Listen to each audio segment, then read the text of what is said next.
You're tuned into the Spot Up Pod, the official podcast of the Spot Up Shot newsletter. I'm your host, Paul Garcia. In today's episode, reviewing the Spurs' last four games against the Pistons, Cavs, Celtics, and Warriors. Wrapping up the month of March for the Spurs and looking at their three go-to players during the month, Stephon Castle, Devin Vassell, and Keldon Johnson. Finally, previewing the upcoming four games for this coming week. Welcome back to another episode of the Spot Up Pod. It's been about a week since I last recorded an episode.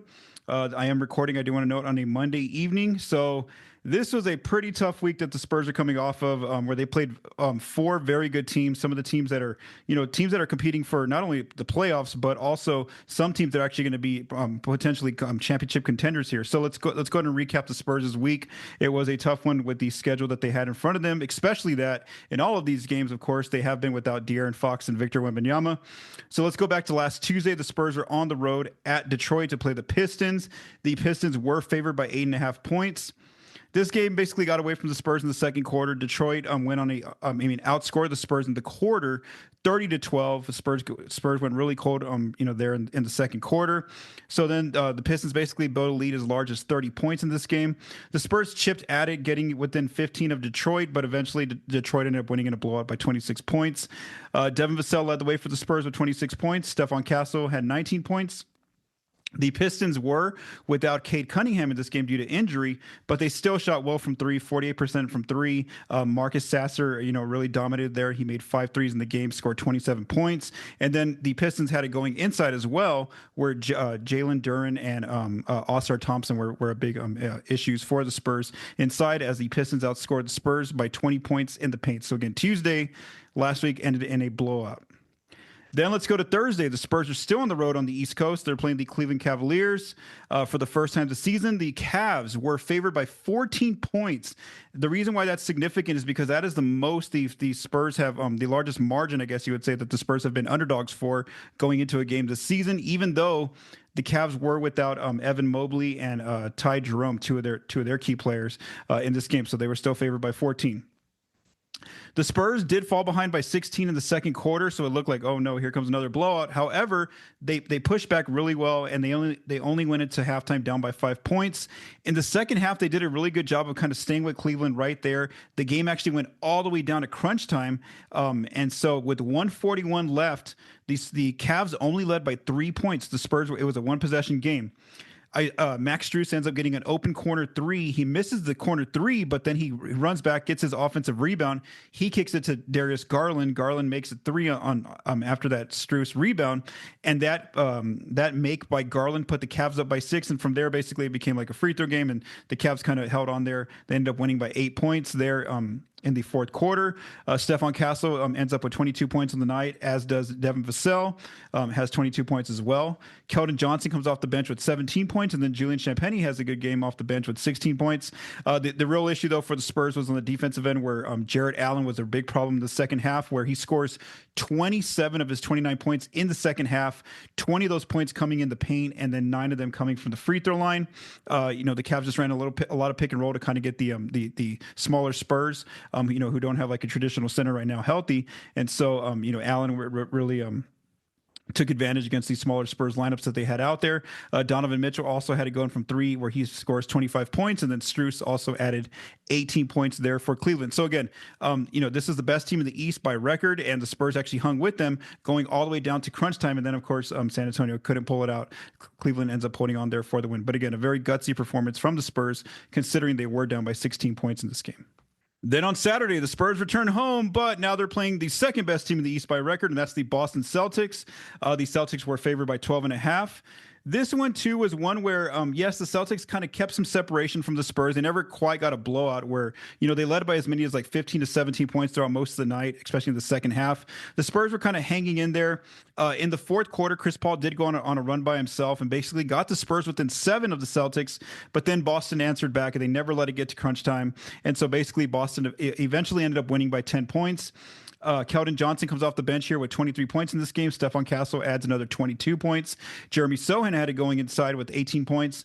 And then for Boston, they had Tatum leading the way with Jason Tatum with 29 points. Drew Holiday makes 5 threes in the starting lineup, scores 21 points. But the big story for Boston was Luke Kornet, because of what he was doing by also taking advantage of the Spurs' smaller lineups, with Kornet coming off the bench and scoring 15 points and collecting 16 rebounds in this game.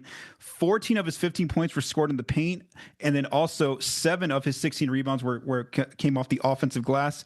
And then in the fourth quarter, when it got close a little bit, the Boston Celtics went with a lineup of Kristaps Porzingis and Luke Kornet to kind of close out the game there against the Spurs, and the Spurs couldn't stay with them, and Boston ended up winning by 10 points. But again, not a blowout. The Spurs kind of stayed with the Celtics, even though we kind of knew through the course of the game that the Celtics were probably going to end up winning that game. Then on Sunday, the schedule did not do the Spurs any favors. So now, after losing to the Boston Celtics on Saturday night, again, going down into the fourth quarter, where the Celtics only won by 10 points, now the Spurs, on the second night of a back-to-back, still at home, but now they're hosting the Golden State Warriors, a team that basically had all of their core players available except for Gary Payton II, who's out for the rest of the season. And the Warriors, again, they're trying to win these games right now because they are trying to lock up one of those top 6 playoff positions here. So the Warriors were favored by 11.5, and it was basically over very early, considering the Spurs were on the second night of a back-to-back. The Dubs basically went into halftime leading by 24 points. And basically, they led by as many as 47 points in this game. This is the most points the Spurs have been down by this entire season. That's the largest deficit they've faced this entire season. And then they ended up losing basically by 42 points, which is also their biggest defeat of the season. Basically, with a minute left in the third quarter, the Spurs were down by 39. Coach Mitch Johnson pulled most of the rotation players, and basically the end of bench players ended up finishing up the game for the Spurs. Keldon Johnson was the only player who kind of got some points here for the Spurs efficiently, scoring 19 points off the bench and most of the actual competitive minutes, because a lot of the other players who scored in double digits, a lot of it came in garbage time. Basically, the Spurs' offense really struggled with their turnovers. The Warriors forced 21 turnovers from the Spurs, and they really took advantage, scoring 34 points on the other end. For the Warriors, Brandon Pajemski, Pods ends up scoring 27 points, but he makes a career-high 6 threes. Moses Moody in the starting lineup adds 20 points for the Dubs, and then Buddy Hield comes off the bench and ends up with 19 points. So again, that was the largest deficit or largest margin of defeat for the Spurs this season by losing by 42 points to the Warriors. And so my prediction was 1-3, only that I thought maybe someone like Boston or Cleveland or someone like that would rest up 2 to 3 players. They didn't do that. I know Mobley sat out for one game for Cleveland. But it wasn't enough. The Cavs were still too much. And so basically the Spurs went 0-4. Vegas thought the Spurs should have gone 0-4. This was a very difficult schedule for them, considering that they were missing Wemby and Fox, and they ended up going 0-4 this past week. So where do the Spurs stand now? With the season coming to a wrap soon, there's only 8 games left, and they are now 31-43. They're on a 4-game losing streak as I speak right now. That matches their longest losing streak of the season, where they lost 4 games in a row earlier this season, and they are still 13th out west. However, all this losing, though, does help the Spurs' lottery odds. So last week when I recorded an episode, the Spurs were 10th in the lottery order because they were fresh off a 3-game winning streak. Well, now that they're on a 4-game losing streak, they've actually moved up to 8th as of Monday, 7:30 Central Time when I was prepping these notes. So they're 8th in the lottery order, and they're just 3.5 games ahead of the Toronto Raptors, who are 7th in the lottery order. But the Raptors right now aren't getting the memo that that 7th spot is going to be up for grabs here soon if they continue to win, because the Raptors are on a 4-game winning streak as of Monday evening.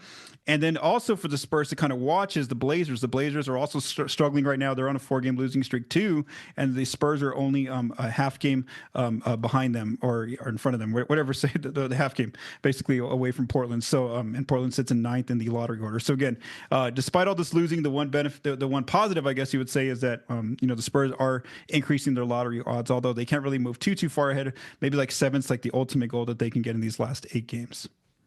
All right, so now for this main topic of this episode, what I really want to do is just kind of look back at March, look back at first the Spurs as a team, how do they perform in this month, and then also look at 3 specific players. So let's begin with the team notes. So in March, they ended up going 7-10 during the month in 17 games.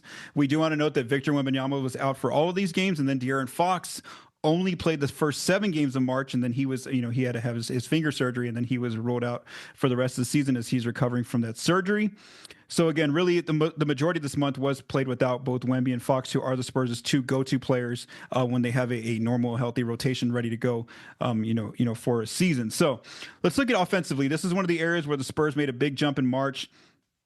I'm just going to kind of note where their rankings kind of really improved from March compared to where they're at in the regular season. So points per possession, so points per 100 according to Cleaning the Glass, they moved from 19th in the season to 7th in March. So again, a top 10 offense. They were really getting out there and scoring the ball. Let's look at some of the reasons for that. One of the reasons was they shot very well in the month of March. They went from, normally for the season, they shoot 19th in terms of effective field goal percentage, which ties in the 2 and the 3 ball. And right now in March, they were a top 10 shooting team in terms of, field goal percentage accuracy, 8th there in effective field goal percentage. Turnover percentage kind of stayed the same, just a slight improvement in March. And then offensive rebounding really took a jump. For the season, the Spurs are 21st in offensive rebound percentage, but now that number moved up to 12th this past month in the month of March. And so some key players who usually grab offensive boards for the Spurs are players like Jeremy Sohan, Keldon Johnson, Sandro Mamukelashvili, even like Devin Vassell was adding some boards, Stephon Castle here and there. So again, a more team collective effort in getting offensive boards, especially that, there was definitely rebounds available now that the guy who's 7'5", 7'6", Victor Wembanyama wasn't on the floor for all these March games. So there was definitely some potential rebounds available, and the Spurs hustled and got extra boards this past month. And then as far as free throw rate, that kind of stayed the same on the offensive end. That really didn't move too much for San Antonio in the month of March. Defensively, if the Spurs wanted to see, what does their team look like without Victor, this was a great example, unfortunately for them, in a not so good way for San Antonio. So basically, the Spurs in March were the worst defensive team. They were ranked 30th this past month. For the season, they're 25th. So again, that was a big hit for them. Effective field goal percentage. So like how I mentioned on offense that they shot better from 2 and 3 this past month. Well, so did their opponents. Basically, the Spurs were ranked 30th in effective field goal percentage for their opponents. Shot very well. Whether it was on 2s or 3s, and obviously a combination of that is like these blowout losses that they had during the month. So again, that one took a major hit. They did improve in terms of forcing turnovers. So normally for the season, they're 22nd in opponent turnover percentage. This month in March, they moved to about league average to 16th. So that one was a little bit better. They were a little bit more active in forcing turnovers. But, if they didn't get those turnovers, well, then obviously teams either got good 3 looks or they got good paint looks against San Antonio. Offensive rebounding percentage has basically been an issue all season. They're 27th for the season, the Spurs. And right now in March, they were almost they were second to last. They were 29th. And then also, in March, they were still top 10 and not putting the opponent on the free throw line, but they did fall 5 places from 2nd overall for the season to 7th in the month of March. That area as well took a hit, and we did see in some of those games teams were making over 20 free throws against them, getting to the line in some of these March games, especially there without Wemby. The Spurs ended up fouling a little bit more, but not too much more. They were still a top 10 defense in terms of not putting their opponent on the foul line. Let's keep going. All right, so now that we've gone through these Spurs' team numbers and offensive defense for the month of March, I want to kind of look back now at some specific players, and actually their 3 go-to players. Basically like their leading scorers, but also I could look at these players by usage as well to kind of determine who's the go-to players. And also just kind of the games were also examples of this. I always noted in the weekly podcast during the month of March that it was usually like Stephon Castle and Devin Vassell and Keldon Johnson, Stephon Castle. A lot of nights it was those 3 players in some form as being some of the top players for San Antonio in each of these games in March. So let's first begin with the rookie Stephon Castle. So where we saw him take some big leaps in the month of March. And so but let me just talk about the data before I start talking about the players. The data is from start of the season until February 28th. That's called the before March data. Then the March data, of course, is all the month of March, the 17 games for these players. So Castle had a big scoring increase in the month of March. He went from scoring 13 points per game to 20 points per game. His shots went up. He got about 4 more shots now, from 11 field goals to 15 field goals, but also his accuracy went up by 5%. So, he shot more efficiently from the floor. So before March, he was at 41% shooting from the floor. That number went up to 46% shooting from the floor. His 3-point volume went up just by one extra 3-point shot, so from 4 to 5 attempts. His accuracy, it's still not efficient, obviously, but it still went up at least. It's trending upward. So Before March, he was shooting 28% from three for the season. Then in March, he shot 30%. Just want to talk about real quick that Boston game. One thing that the Celtics did was they were just very deliberate, whether it was bigs or wings or guards. They were just, a lot of times they were kind of preparing for Castle's drives, which is where he's very dangerous about getting into the paint and, drawing free throws or finishing layups or kicking out to teammates. So the Celtics were very intentional about kind of just backing off, giving him space. I think he shot like 1 for 7 in that game just because they were kind of like daring him to shoot. And that was one thing to watch was that, that's just something that stood out to me was the way that they specifically guarded Castle there from three, and that'll obviously he's a rookie, he's going to learn. He's going to continue to work on his shot, but again, we saw just a 2% increase in his 3-point accuracy, and especially now that he's one of the go-to players right now for the Spurs, considering that Wemby and Fox are both out, defenses are definitely scheming and collapsing faster in the lane and really trying to cut off his drives and be prepared for that because they know that's one of the areas that he's very difficult to stop is when he gets going with his hesitations, with his power, his physicality of getting into the lane and really taking advantage and getting himself to the free throw line or finishing against different defenders, whether it's big guards, wings, all sorts of different players. He also had a big, not a big increase, but just a good increase in free throw attempts. So he went from 3 before March to 6 free throw attempts after March. His accuracy did go down a little bit by like 4% from 73% to 69%. Rebounds went up by just like 1. Assists went up by 2, but then his turnovers went up by 1. And then his steals stayed about the same at 1, and then blocks, about the same as well. He also got a 4-minute increase in the month of March by about going from 25 minutes before to now 29 minutes. And then we saw the biggest jump for him was in his usage, just his control of taking shot attempts, getting to the free throw line, turning the ball over, those kind of areas where usage compiles the data.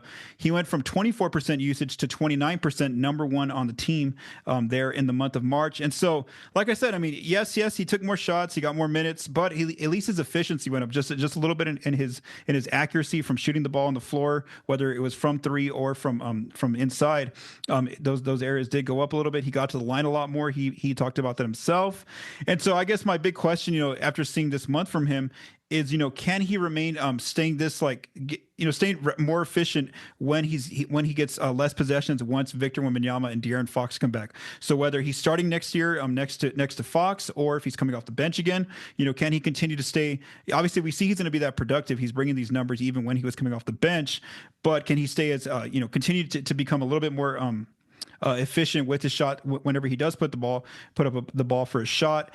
And then also, like I mentioned, that's going to be probably one of his biggest areas where he needs to focus on this coming offseason will be his 3-point shot. And obviously, it's something that he hasn't shied away from, and he's going to obviously continue to work at it, because we did see that, really good defenses, they're going to really key in on him, just letting him have space from 3 and seeing if he can beat them from there before trying to give him the lane or that space to go inside.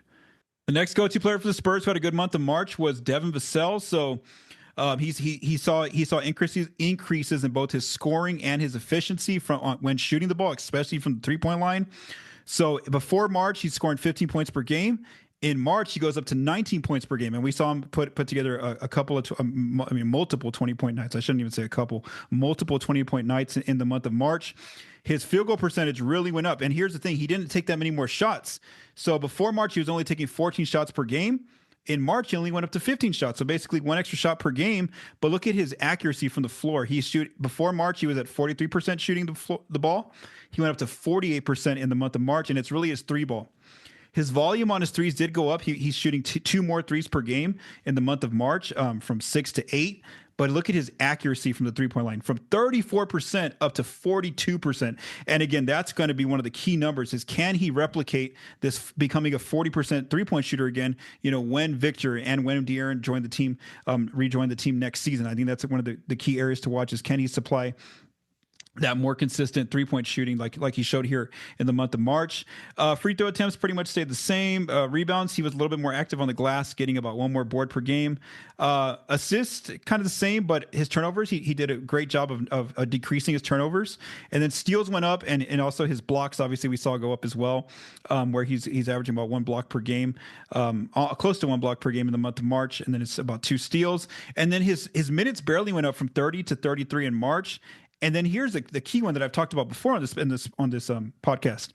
His usage actually went down by a percentage. So before March, he was at 22% usage, and then after March, he's at 21% usage. So that's actually pretty good, because that shows that having a lower usage, he was able to be more efficient and bring more scoring production, bring more playmaking out on the offense, and then as well as being a better defender out there. And so that's key, is that he can have the same sort of usage that he had when Victor and De'Aaron were on the team. And so the thing is, can he just shoot the ball as well and be as efficient when he's taking shots? And that's one thing that we saw he did this past month in March, despite having a lower usage. So again, I think that's the big question for Vassell, as I've said before, is, how much of this offensive potential can he replicate once Victor and De'Aaron join the team? And then also, can he continue to stay more active on the defensive end, like we saw him getting blocks in games, some steals, those kind of things, deflections? Can he continue to bring that as well, out there with the starting group once De'Aaron and Victor get back? So again, that's where I'm more interested to see is next season. Can he kind of be closer to that 40% 3-point shooter, and finishing closer to like 40% from the floor, rather than where he was before March came, before the Spurs lost Victor and De'Aaron for the rest of the season. The final player who, again, is one of the Spurs' go-to players in the month of March was Keldon Johnson, and his story was very similar to Vassell, where his scoring goes up and his efficiency goes up, but yet his volume of shots really didn't go up too much, nor did his minutes or his usage. So let's just talk about Keldon here. So before March, he's scoring 12 points per game. In March, he goes up to 15 points per game off the bench in that same role. His shots only went up by one extra shot, from 10 shot attempts to 11 shots. His accuracy really went up. So 48% before March to 50% in the month of March. And then 3-point volume stayed kind of the same, but his 3-point accuracy really went up from 32% to 38%. Free throw line visits kind of stayed the same, shot better from the free throw line. He was more active on the boards, from 4 rebounds to 6 rebounds. And then a lot of the other numbers kind of stayed the same, but again, he was just a lot more efficient in this month of March. And he only got a 1-minute increase. I thought he'd get more minutes, but he went from 24 minutes per game to just 25 in the month of March. And then his usage barely went up by 2%. So again, this is a good sign too, that Keldon really didn't take too many more extra possessions with Victor and De'Aaron and out, but yet he was just just way more efficient with the looks that he was given, whether that was driving inside, finishing with like his hooks, his makes around the rim, being very physical down there, getting to the free throw line, or even shooting the 3-ball whenever he got those opportunities. He shot the 3-ball 38% in the month of March, which is a lot better. So again, that's the key question, is can he do this again next season once Victor and De'Aaron return, and the Spurs have their new lineup, with him most likely still coming off the bench is Keldon here. So again, a very good month from Vassell, Keldon, and Stephon Castle.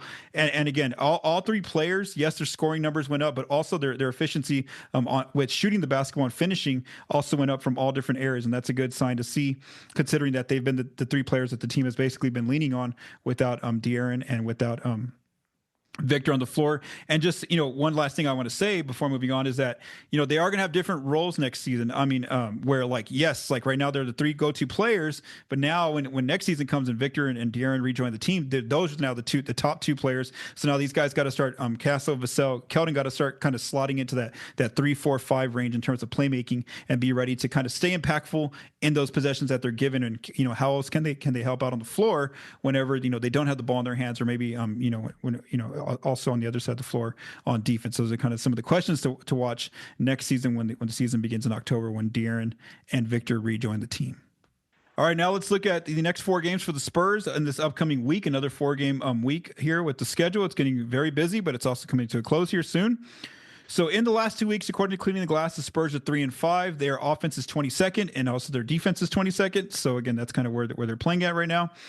On Tuesday, they host the Orlando Magic, who are 8th in the East, fighting to get into that top 6 of the playoff picture. The Magic are playing pretty good basketball right now, 4-2 in their last 2 weeks. They have the number 9 ranked offense, but the 3rd ranked defense in the last 2 weeks. So again, that's the issue, is that top 5 defense for Orlando lately. And so if I have to give a prediction, I'm going to say that the Spurs end up losing this game. So I'm going to go ahead and give this one to Orlando. On Wednesday, it becomes even tougher, because now the Spurs go from playing in San Antonio on Tuesday against the Magic to now getting on a flight and going to Denver to play the Nuggets in Denver on Wednesday on the second night of a back-to-back. You throw in the altitude factor as well. And then the fact that the Nuggets are a very good team. They're 3rd in the West. They are 4-3 in their last 2 weeks, so playing winning basketball lately. Their offense is 12th, and their defense is 16th in the last 2 weeks. So again, because of the factors with the schedule, and because Denver is just a really good team, I'm going to go ahead and say the Spurs lose that one. On Friday, the Spurs return home and they host the Cleveland Cavaliers, that they just lost to in Cleveland, but played pretty well. The Cavs, of course, are first in the Eastern Conference. They are 4-4 in their last 2 weeks. Part of that is that they are kind of like resting players here and there because they basically almost have the number one seed locked up. Their offense is 7th in the last 2 weeks, and then their defense has really slipped a little bit, 23rd. But like I mentioned, they've had Evan Mobley out at times, and so yeah. So because of just the team that the Cavs have, I'm going to go ahead and say they win that game as well on Friday. And then I think the most winnable game for the Spurs, at least on paper this coming week, is going to be Sunday. That's the key game to watch. And it's also important to watch for lottery purposes. Here's why. On Sunday, the Spurs are going back on the road, West Coast, to play the Portland Trailblazers. The Blazers are 12th out west. They are 3-4 in their last 2 weeks. Like I mentioned earlier, they are on a 4-game losing streak, just like the Spurs. Offensively, they're 17th, and defensively, they're 19th. I didn't really know, who to pick on this. It was more of a coin toss for me, but I'm going to go ahead and say Portland for a few factors.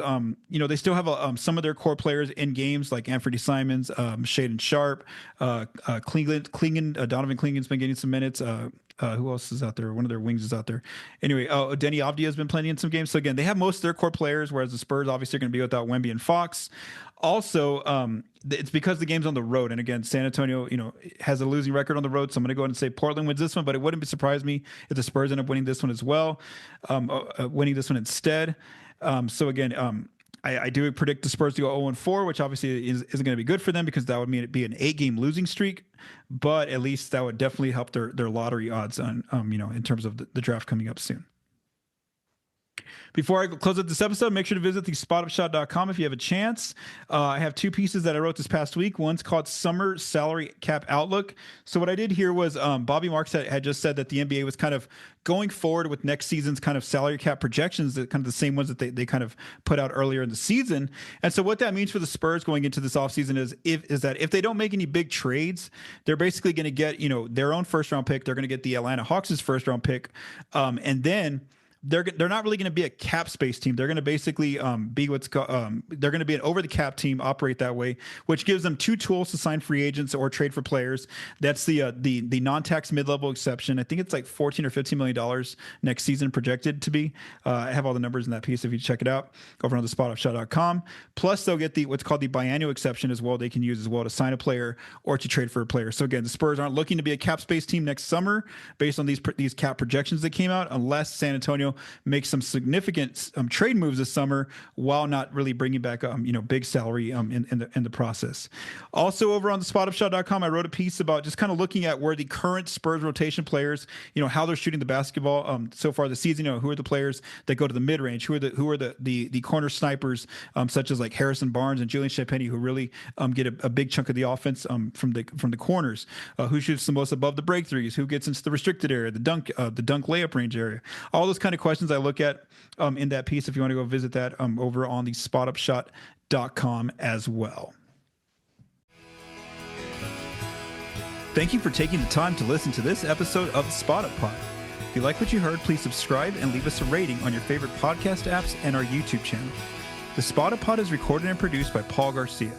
The music for this episode was written by Vincent Garcia and Paul Garcia. Thank you for listening and have a great day.